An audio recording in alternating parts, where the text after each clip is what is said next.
નમસ્કાર મિત્રો, વાર્તા સાંભળવા માટે આવ્યા છો? ચાલો વાર્તાની શરૂઆત કરી। મારું નામ લલિતા છે। હું 26 વર્ષની છું। હું ખૂબ જ સુંદર છું। મારા લગ્ન થયા એના 4 વર્ષ થઈ ગયા છે। મારા પતિ મારી સાથે રાત્રે સૂતા નથી અને મારા પતિના સંબંધ કોઈ બીજી સ્ત્રી સાથે છે। એક દિવસે એવું બન્યું કે મારા પતિ મારી ઉપર ગુસ્સે થયા। તે રાતનો સમય હતો। હું કંટાળીને ઘરેથી નીકળી ગઈ। રાતના લગભગ 12 વાગ્યા હશે। મારા ગામની નજીક એક જંગલ છે, ત્યાં હું જંગલમાં જઈને એક ઝાડની નીચે બેસી ગઈ। હું ઝાડ નીચે બેસી હતી ત્યાં એક અવાજ આવ્યો। હું તે અવાજ સાંભળીને ખૂબ જ ગભરાઈ ગઈ, કારણ કે તે અવાજ ઘણો તીવ્ર આવતો હતો। હું ત્યાંથી ઊભી થઈ ગઈ અને ચાલવા લાગી તો પાછળથી કોઈએ મારો હાથ પકડ્યો। હું તે ક્ષણે બેભાન થઈ ગઈ। પછી મારી સાથે શું બન્યું તેનું મને બિલકુલ ભાન ન હતું। પછી જ્યારે મને ભાન આવ્યું તો સવાર પડી ગઈ હતી અને મારા શરીરમાં ઘણો દુખાવો થતો હતો। મારા કપડાં વેરવિખેર હતા। રાત્રે મારી સાથે શું થયું, કોણે આ કર્યું, એના વિશે મને કશું ખબર નથી। પછી મારા પતિ મારી શોધમાં જંગલમાં આવ્યા। મને ખૂબ પ્યાર કરવા લાગ્યા।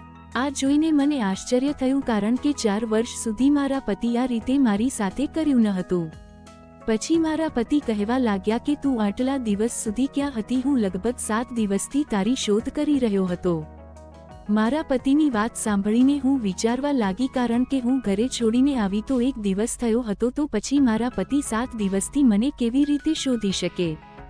તે રાત્રે મારી સાથે શું થયું એ વિચારીને હું ખૂબ જ રડવા લાગી। તે સમયે ફરી ઝાડમાંથી અવાજ આવ્યો। તે અવાજ ફક્ત મને જ સંભળાઈ રહ્યો હતો। મારા પતિને બિલકુલ એનો અવાજ નહોતો આવતો। પછી મેં જોયું તો ઝાડ પર એક માણસ હતો। તેની નજર મારા પર પડી અને તે પણ મને જોઈ રહ્યો હતો। તે ખૂબ જ સુંદર યુવાન હતો। તે હવામાં ઉડીને નીચે આવ્યો અને મારા પતિનો હાથ પકડ્યો। તે સ્થળે મારા પતિ બેભાન થઈ ગયા। પછી હું રડવા લાગી કે ભાઈ, તમે મારી સાથે જે કર્યું છે તે મારા પતિ સાથે ન કરતા। પછી તે યુવાન બોલ્યો, ના બહેન, મેં તારી સાથે કંઈ પણ ખોટું કર્યું નથી। તું જે દિવસે આવી હતી તે દિવસે મેં તને બેભાન કરી હતી। તેના આજે 7 દિવસ થઈ ગયા છે। 7 દિવસમાં તારી સાથે અને તારા પતિ સાથે શું થયું છે તે હું તને જણાવવા જઈ રહ્યો છું। મારી વાત ધ્યાનપૂર્વક સાંભળજે। જે રાત્રે તું અહીં આવી હતી અને હું આ ઝાડમાં પાછલા ઘણા વર્ષોથી છું। હું બાજુના ગામમાં રહેતો હતો। મારું નામ રાજ હતું। ગામમાં રહેતી મીના સાથે હું ઘણો પ્રેમ કરતો હતો। અમે એકબીજાને ખૂબ જ પ્રેમ કરતા હતા। અમારા લગ્ન પણ નક્કી થયા હતા। જે દિવસે મારા અને મીનાના લગ્ન થવાના હતા તે રાત્રે મારી સાથે એવું બન્યું કે હું મૃત્યુ પામ્યો। ત્યારથી જ હું આ ઝાડમાં રહું છું। પછી લલિતા પૂછવા લાગી છે કે ભાઈ, તમારી સાથે એવું તો શું બન્યું કે તમે તે જ રાતે મૃત્યુ પામ્યા? રાજ કહે છે, બહેન, ધ્યાનથી સાંભળજે। કદાચ વાત સાંભળીને તારી આંખમાંથી આંસુ આવી ના જાય। જે રાત્રે મારા લગ્ન હતા, હું લગ્નની તૈયારી કરતો હતો। તે સમયે મારા મિત્રએ આવીને મને કહ્યું, રાજ, તારી સાથે જેના લગ્ન થવાના છે તેને સાપ કરડ્યો છે। તારા સસરાએ કીધું છે કે આ વાત રાજને કહો અને બાજુના ગામમાંથી ડોક્ટરને તાત્કાલિક લઈને આવે।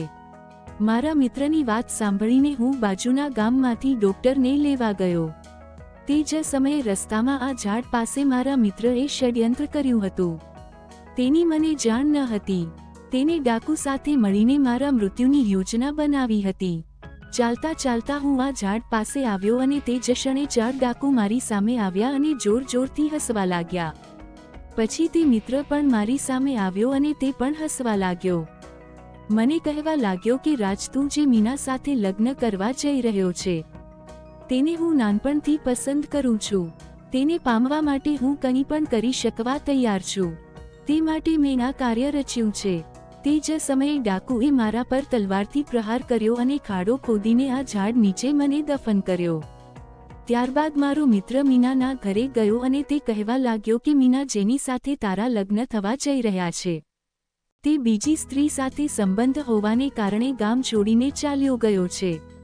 મીનાના પિતાએ આબરૂ બચાવવા માટે મીનાના લગ્ન મારા મિત્ર સાથે કરી દીધા। મીનાએ પણ પિતાની વાત સાંભળીને મારા મિત્ર સાથે લગ્ન કર્યા, પણ તેની આત્મા તો મારી સાથે જ હતી। જ્યારે તેમની સુહાગ રાત આવી તે રાત્રે મીના પલંગ ઉપર દુલ્હનના રૂપમાં બેઠી હતી ત્યારે તે ઓરડામાં મારો મિત્ર આવ્યો. ધીરે ધીરે મીનાના બધા કપડાં ઉતારવા લાગ્યો પણ મીનાની આંખોમાં આંસુ હતા. મીના ખૂબ જ રડી રહી હતી. ત્યારે મારા મિત્ર પૂછ્યું, શું કામ રડે છે? તું જેને સાચો પ્રેમ કરતી હતી તે તો કોઈ બીજી સ્ત્રી સાથે ભાગી ગયો છે. હવે તું મારી પત્ની છે તો મારી સાથે આનંદ કર. પછી મીના કહેવા લાગી, તે હું નથી જાણતી કે તેની સાથે શું થયું અને તે ક્યાં ગયા. પરંતુ હું એટલું જાણું છું કે નાનપણથી હું જેને સાચો પ્રેમ કરતી હતી તેના વગર હું એક ક્ષણ પણ જીવી ન શકું. ભલે દુનિયાની સામે તમે મારા પતિ બન્યા છો પણ મારા અંતરાત્માથી મેં રાજને જ મારા પતિ માન્યા છે. જો તમારે મારા શરીરનો આનંદ લેવો હોય તો આ શરીર તમારી સામે છે. તમારે જેટલી ભૂખ હોય તેટલું તમે કરી શકો છો. પછી મારો મિત્ર પણ ખરાબ હોવાને કારણે મીનાની આ વાત સાંભળીને પણ તેને દયા ન આવી. મીનાના શરીરનું સુખ લીધું. પછી જ્યારે મારી આત્મા અહીં ત્યાં ભટકવા લાગી ત્યારે મને ભગવાનનો એક સંકેત મળ્યો, કારણ કે મારું મૃત્યુ અકસ્મિત રીતે થયું હતું. મારો મૃત્યુનો સમય હજી ઘણો બાકી હતો. તે જ કારણે યમરાજના યમદૂતો મને લેવા ન આવ્યા. મેં મારા જીવનમાં ઘણી ભક્તિ અને પુણ્ય કર્યું હતું. તેથી મને ભગવાને વરદાન આપ્યું કે તું ઈચ્છાધારી ભૂત બનીશ. તેથી હું મારા મિત્રના ઘરે ગયો અને તેની સમક્ષ ઊભો રહીને કહ્યું, મિત્ર, તે મારી સાથે ઘણું ખરાબ કર્યું છે. તેની સજા હું તને અત્યારે જ આપું છું. ત્યારે મારો મિત્ર ઘણો ગભરાઈ ગયો. તે સમયે મેં મારા મિત્રને પાગલ કરી દીધો. ત્યારથી જ મારો મિત્ર પાગલ થઈને અહીં ત્યાં ભટકવા લાગ્યો. થોડા સમય પછી મીનાનું પણ મૃત્યુ થયું, કારણ કે તે મારા વગર જીવી ન શકી. ત્યારથી જ હું આ ઝાડ નીચે રહું છું અને જે પણ સાચો પ્રેમ કરે છે તેમની મદદ કરું છું. ભલે તે મને જોઈ શકતા નથી પણ હું તેમની ચોક્કસ મદદ કરું છું. બહેન, જ્યારે તું રાત્રે મારી સામે આવી હતી અને પાછળથી મેં તારો હાથ પકડ્યો હતો તે સમયે હું તારા પતિની પ્રેમિકાનું રૂપ ધારણ કરીને તારા પતિના ઘરે ગયો હતો, કારણ કે મને ભગવાને ઈચ્છાધારી રૂપ બદલવાનું વરદાન આપ્યું હતું. તારા પતિએ મને જોઈને તે તેની પ્રેમિકા સમજી રહ્યો હતો. પછી હું 7 દિવસ તારા ઘરે રહ્યો અને તારા પતિને ધાર્મિક દ્રષ્ટિ આપી. આવી જ વાર્તા સાંભળવા માટે ચેનલને સબસ્ક્રાઇબ કરજો દોસ્તો. ધન્યવાદ.